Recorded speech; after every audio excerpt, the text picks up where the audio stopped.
রসুন আলু পোস্তর একটা দারুণ রেসিপি আজকে তোমাদের সাথে শেয়ার করি চলো। আর সাথে এই টমেটোর ডাল, এটা খেতে না দারুণ লাগে। এখানে দেখো দুটো আলু আমি এরকম টুকরো টুকরো করে কেটে নিয়েছি, তারপর জল দিয়ে ভালো করে ধুয়ে রেখেছি। আর এদিকে আমি একটা বাটিতে 2 চামচ পোস্ত আর কিছুটা বাদাম নিয়ে নিয়েছি, 4 কোয়া রসুন, 2টো কাঁচা লঙ্কা আর একটা পেঁয়াজ আমি কুচিয়ে কেটে রেখেছি।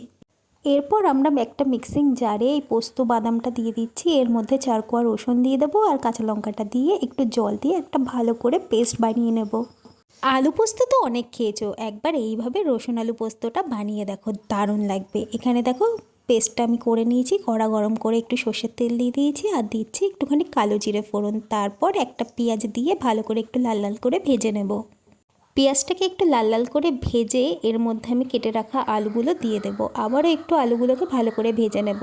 আমি আমার এই পেজে সুন্দর সুন্দর রান্নার রেসিপি শেয়ার করি, সাথে কিন্তু ডেলি ভ্লগও শেয়ার করি, মানে লাইফস্টাইল ভ্লগ। তোমাদের যদি ভালো লেগে থাকে প্লিজ পেজটাকে ফলো করে দিও। এখানে দেখো ভাজা ভাজা একটু হয়ে গেছে, একটু নুনও দিয়ে দিলাম। তারপর আবারও একটু নাড়াচাড়া করে বেটে রাখা পোস্তটা আমি এর মধ্যে দিয়ে দেবো।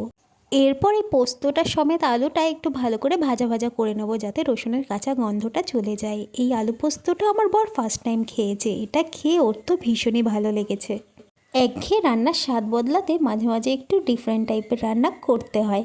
এখানে দেখো বেশ ভালো করে পোস্তটা ভাজা ভাজা হয়ে গেছে, এর মধ্যে আমি একটুখানি জল অ্যাড করছি। এরপর এটাকে টকবকিয়ে ফুটতে দেবো, যাতে আলুগুলো পুরো ভালোভাবে সেদ্ধ হয়ে যায়।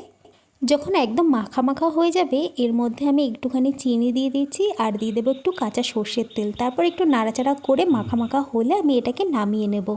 এই আলু পোস্তটার সাথে না ডাল খেতে ভীষণই ভালো লাগে। আর আজকে তো আমি তোমাদের সাথে কাঁচা টমেটোর একটা দারুণ ডালের রেসিপি শেয়ার করব, যেটা আমি আমার মায়ের কাছ থেকে শিখেছি। এটা এতটাই ভালো লাগে এই ডালটা খেতে, তোমরা অবশ্যই একবার বাড়িতে বানিয়ে ট্রাই করে দেখো।